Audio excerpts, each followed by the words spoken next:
Adhi kaunti ma Kisumu nyithi apar mawuok kar ching'o od bura ma Kisumu West koro nyalo buonjo bang' ka guch CDF mar kar od burano chung'negi sombgi skunde mag sekondar mibiro chung'ie kuom thuolo mar higni 4 mabiro.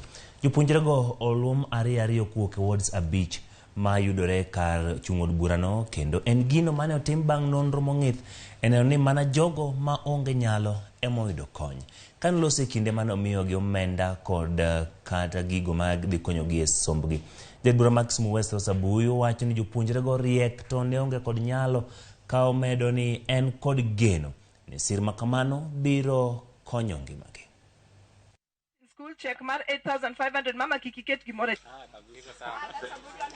The next one is school, but you don't attend to listen. En program mawaluongo ni gifted and lifted. Tiene ni gifted and mich. Nyasaye osemiyogi obwongo makoro miyogi somo mi gichopo kama gichopeni.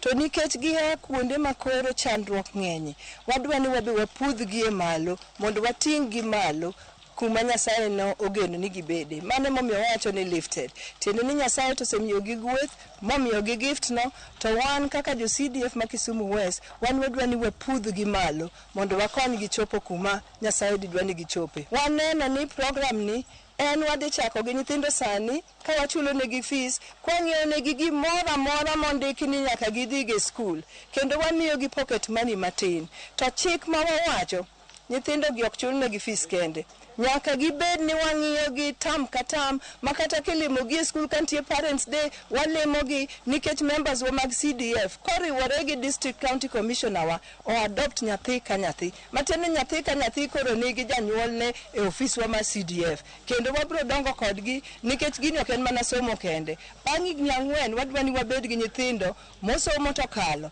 to kendo nyithindo motegno mobedo ka nyithindo manyalo konyowa Kisumu West gi Kenya mangima.